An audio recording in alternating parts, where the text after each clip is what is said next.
Welcome to English Academy by Monica, a calm place to learn, grow, and sound natural in English.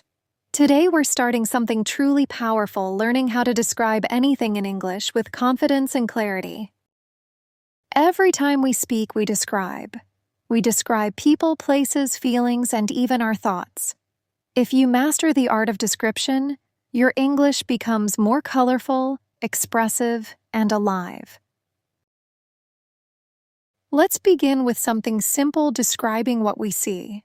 When you describe something's appearance, focus on the small details that make it unique.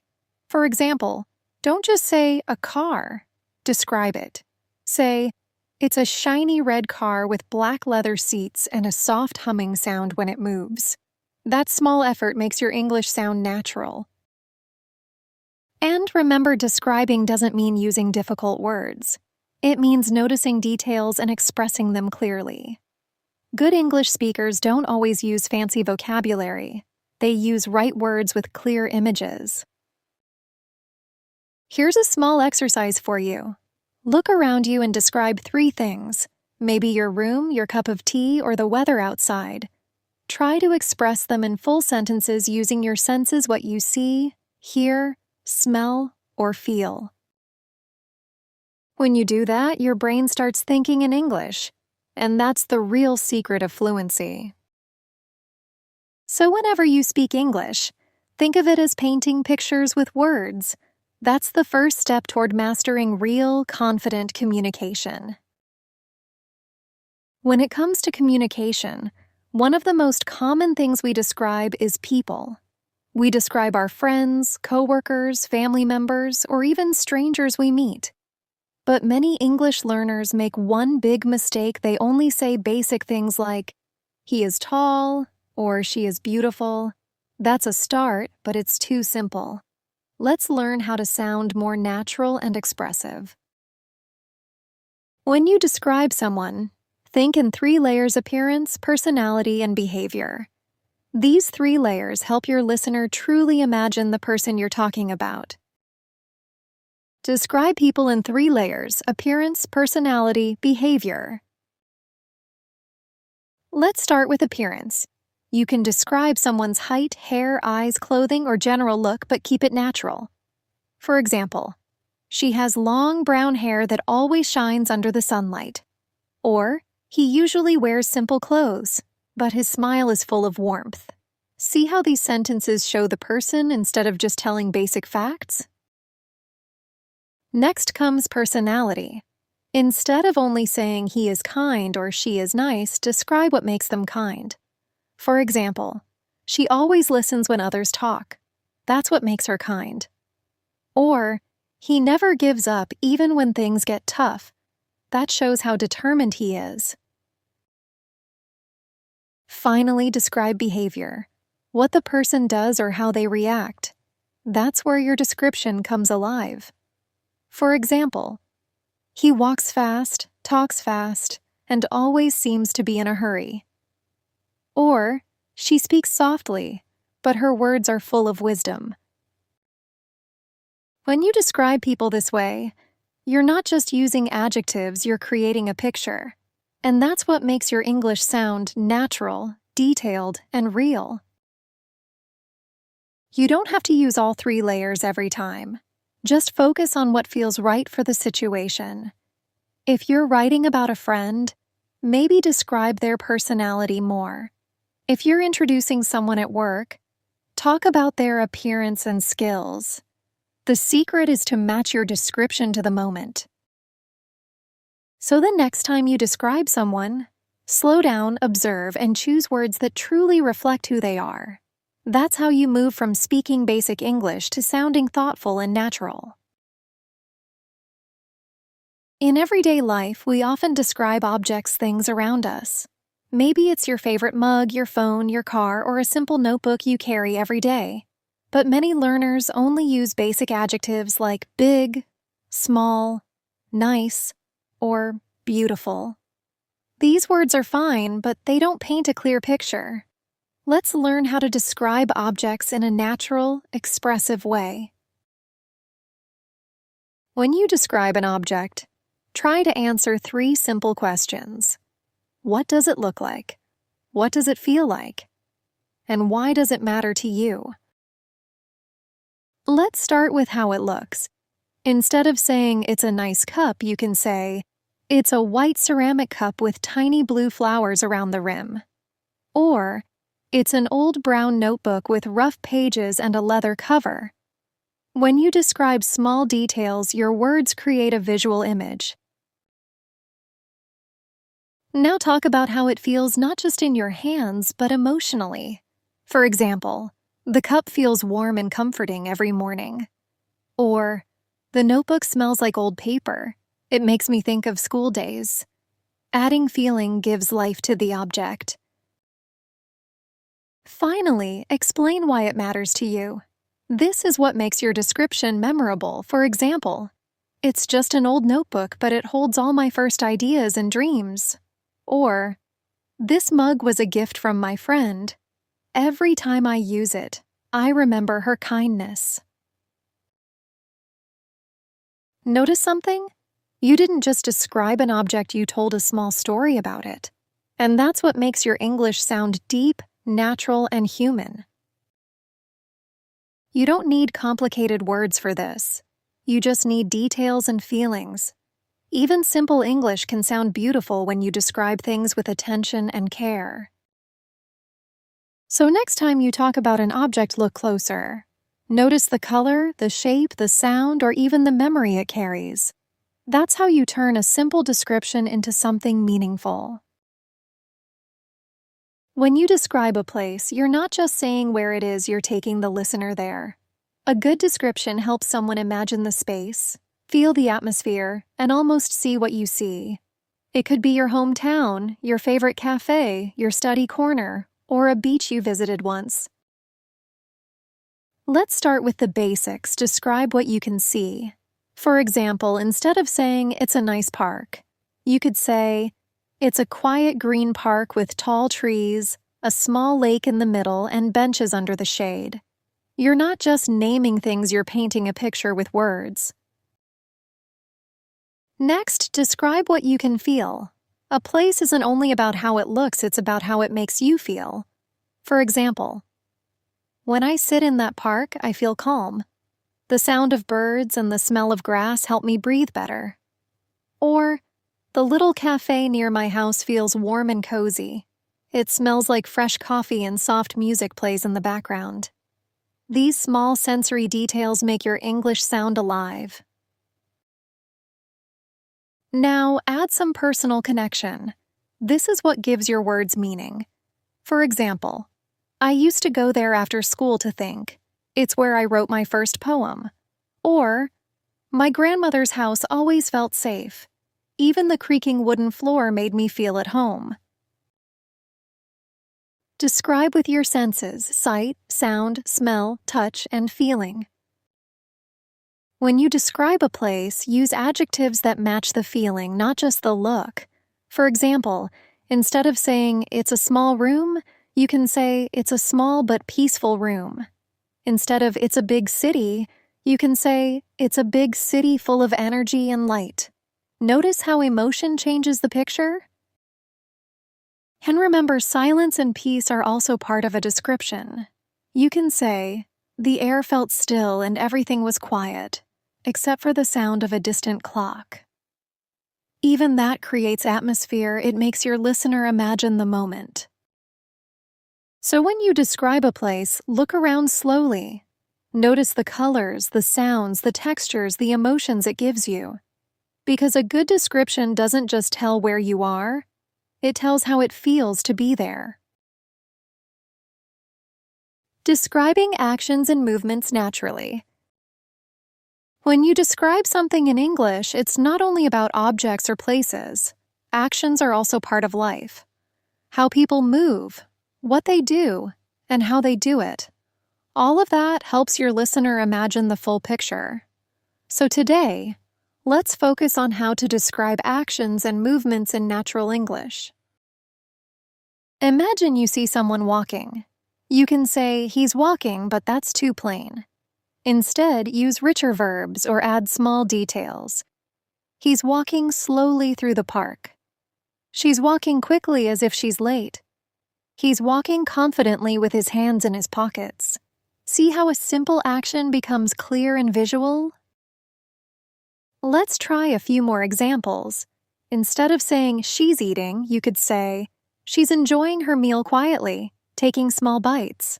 Or, he's eating in a hurry like he has no time. Both sentences describe how the action happens, and that makes your English natural and expressive. When you describe actions, verbs are your best friends. Strong verbs instantly make a scene interesting. For example, instead of he said, you can say he whispered, he shouted, or he murmured. Each word creates a different feeling. Let's imagine a small example. The child ran across the garden. Now describe it in a more vivid way. The little boy ran across the garden, laughing as the sunlight touched his face. You can feel it, right? That's the power of good description. It gives life to your words. When you describe actions, also use adverbs to show how something is done. For example, he spoke softly. She smiled politely. They worked carefully. Adverbs show emotion and effort. They make your English smoother and more human. And remember, you can also describe your own actions when speaking. For example, instead of saying I was nervous, you can say, my hands were shaking a little and my voice was soft. This gives your listener a real image. They can almost feel your emotion. So whenever you describe actions, walk, run, eat, smile, speak, sit, move, don't rush. Observe, feel, and express it in a gentle, real way. That's how you describe anything beautifully in English. Not by using difficult words, but by noticing the simple ones more deeply. Describing feelings is one of the most important parts of speaking good English. When you can describe how someone feels, not just what they do, your sentences become more alive and real. Emotions help you connect with your listener. They show understanding, kindness, and depth. Let's start simple. Many learners only say, I'm happy, I'm sad, or I'm angry. These are correct, but too short. They don't show the real feeling. If you want your English to sound natural and expressive, you can expand your sentence just a little. For example, I'm happy can become, I'm really happy today, everything feels peaceful. I'm sad can become, I feel a bit down, my heart feels heavy. Small details make big difference. Show the emotion. Don't just name it. To describe emotions naturally, learn to connect feeling words with situations. For example, I was nervous before the meeting. I was excited to meet my old friend. I felt relaxed after finishing my work. Every emotion has a story behind it. When you share that small story, your listener feels closer to you. You can also describe emotions with body language or physical reaction. For example, instead of saying I was scared, say, my hands were shaking and my voice went quiet. Instead of I was angry, say, my face turned red and I couldn't stay calm. These images make your English emotional and visual. People don't just hear you, they see you through words. There are also gentle ways to describe mixed emotions. Not too strong, not too weak. For example, I felt a little nervous but also excited. I was tired yet peaceful. Using this balance makes your English sound more mature and natural. And remember, feelings can be described in layers. You can say, at first I was confused, then I started to understand. In the end, I felt proud. This small journey of emotion helps your listener travel with you through your experience. To describe emotions clearly, you don't need complicated vocabulary. Simple words used with honesty always sound beautiful. For example, I feel peaceful inside. I feel thankful for what I have. I feel hopeful about the future. These short, clear sentences show who you are: calm, kind, and expressive. So whenever you speak English, don't just describe what people do. Describe how they feel. That's what makes your English sound natural and full of life. Describing weather and environment in English. When we talk about weather and the environment, we're not just talking about temperature or sky. We're describing the mood of nature, how it feels around us. Learning to describe weather beautifully can make your English sound calm, elegant, and expressive. It's something native speakers do naturally. They use the weather to express feeling, atmosphere, or emotion. Let's begin with simple expressions. Instead of just saying it's hot, try saying it's really warm and sunny today. The air feels soft on my skin. Instead of it's cold, say it's freezing outside. Even my breath turns to mist. You see? The meaning is the same, but the description becomes more alive and visual. You can also describe the sound and movement of the weather. For example, the wind is whispering through the trees. The rain is tapping gently on my window. The thunder rolled across the sky like a drum. Each of these sentences paints a picture, not just tells a fact. That's what great English does. It helps your listener see and feel your words. When you describe weather, think of the 5 senses: what you see, hear, feel, smell, or even taste. For example, I can smell the rain before it starts. The sunlight feels warm on my face. The air tastes fresh after a storm. These details create a full image in the listener's mind. You can also connect the weather to emotions. That's something native speakers love to do. They might say it's a gloomy day, meaning the sky is dark and gray. And sometimes they even feel sad because of it. Or, it's a bright morning, meaning not only sunny but full of energy and hope. So weather words can also describe how people feel inside. Use weather to reflect emotions. You can describe the environment in peaceful ways too. Try saying, the forest was quiet except for the sound of birds. Or, the lake was still, like a mirror reflecting the sky. Or even, the mountains looked soft in the evening light. Notice how these descriptions are calm, balanced, and natural. They sound like something from a story, but still real and simple. Even in cities, you can describe the environment beautifully. The street was glowing with yellow lights. The air felt heavy after the rain. The park was filled with the laughter of children. Each line shows a small world, and that's what makes your English sound full and alive. Whenever you speak about weather or your surroundings, remember this. Don't rush. Take your time. Close your eyes. Feel what's around you, and then describe it in English as if you're painting with words. This calm way of speaking makes your voice peaceful and natural, exactly how fluent speakers sound. Describing food and taste in English food is more than something we eat. It's something we experience.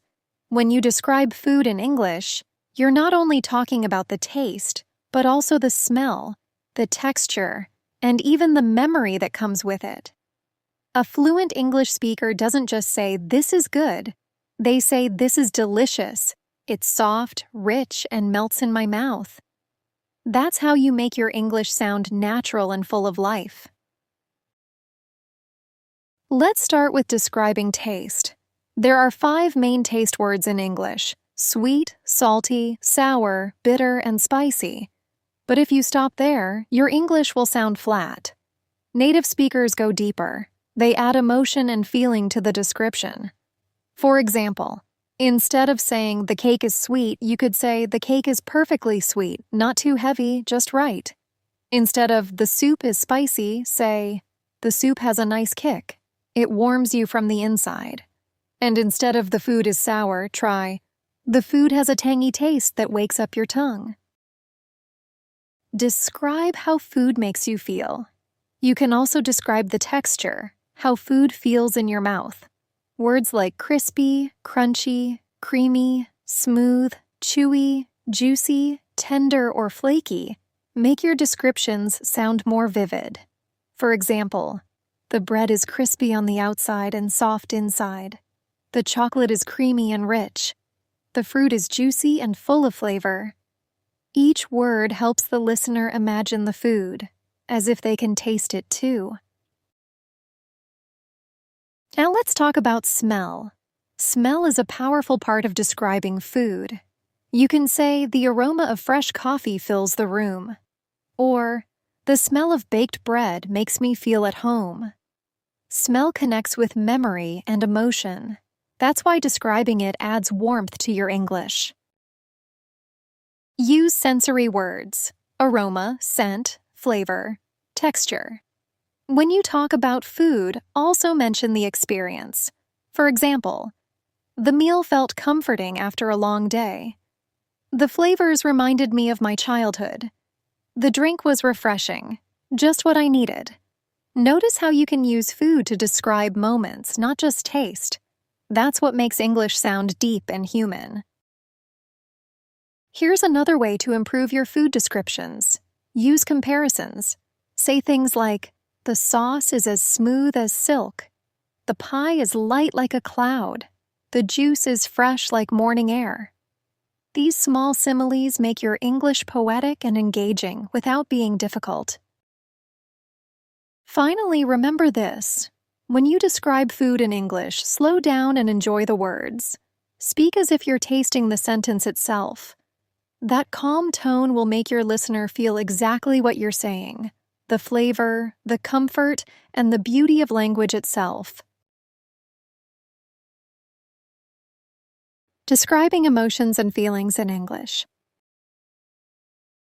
Emotions are what make language human.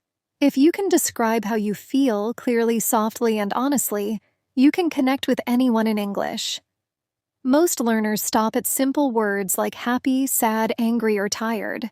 But native speakers use words that describe shades of emotion, little differences that bring life to a sentence. For example, instead of just saying I'm happy, you can say, I'm delighted, when something brings you great joy. I'm thrilled, when you feel excited and full of energy. I'm content, when you feel peaceful and satisfied inside. Each word has its own flavor. It's like using colors instead of black and white. When you're sad, you can also choose words that sound gentle. For example, I'm feeling a bit down today. Or, I'm heartbroken. I miss someone deeply. You can also say, I'm disappointed, when something didn't go as planned. Or, I feel empty, when nothing seems right. Each of these words carries a story. Now let's talk about fear and stress. Instead of only saying I'm scared, you could say, I'm nervous about this meeting. It means you're a bit worried but trying to stay calm. I'm anxious lately shows a deeper worry that stays for days. I'm terrified for strong fear. Learning these emotional words helps you express your heart more clearly in English. Speak your heart with gentle words. You can also describe mixed emotions when you feel more than one thing at the same time. For example, I'm excited but nervous. I'm happy for you, but a little jealous too. I feel peaceful yet uncertain. This is real English, emotional, honest, and beautifully human. Now let's look at ways to describe calmness and peace, the emotions we often forget to talk about. You can say, I feel calm today, or I feel light, like a quiet morning. You can also use phrases like, I'm at ease, I'm relaxed, or I'm grateful. These are small but powerful words that carry deep positivity. Calm emotions create calm English. When you describe feelings, always think, how does this emotion move inside me? Is it heavy or light? Is it fast like anger or soft like love? Describe it slowly. Let your words breathe. That's how your English becomes not just correct, but alive. Because English isn't just a language of grammar, it's a language of emotion. The more gently you express how you feel, the more beautifully your words will touch others. Now you know how to describe things, places, people, feelings, and moments in English, not with short words, but with words that breathe. Because describing something is not about long vocabulary. It's about seeing with your heart and then finding the right words to paint that picture in English. When you describe something, imagine you are taking your listener there. If you talk about a morning, let them feel the light. If you describe a person, let them see the smile. If you describe your day, let them hear the sounds and feel the calm or chaos around you. That is the art of description. Let's practice the mindset behind every good description. Before you speak, pause for a second. Ask yourself, what do I want the listener to feel? Then describe it, slowly, clearly, with warmth. When you speak this way, your English sounds natural, confident, and real. Here's a small secret. Native speakers often describe things with emotion, not just details. They say, "The city feels alive tonight. The air smells like rain. My heart feels light today." Simple words, yet full of life. That's the kind of English that connects, calm, emotional, and human. Describe less, express more. And remember, every time you describe something in English, you are also showing your mindset. If you choose calm words, your listener feels peace. If you choose kind words, your listener feels comfort. That's why good English isn't just grammar, and it's gentle communication. So now, whenever you describe anything, a place, a person, a memory, let your words be soft, your tone be real, and your heart be open. Because language is not just for speaking. It's for feeling. You've come a long way through this series. You've learned to describe things clearly, emotions deeply, and ideas beautifully. Keep speaking like this, calm, confident, and expressive. And your English will not only sound fluent, it will sound alive. This is Monica, and I want to thank you for spending your time learning here with me. Patiently, gently, and with an open heart. Every lesson you watch makes your English more beautiful, more expressive, and more natural. Keep learning with calmness. Keep speaking with kindness, and always remember, English is not about perfection. It's about connection. See you in the next journey of learning right here at English Academy by Monica.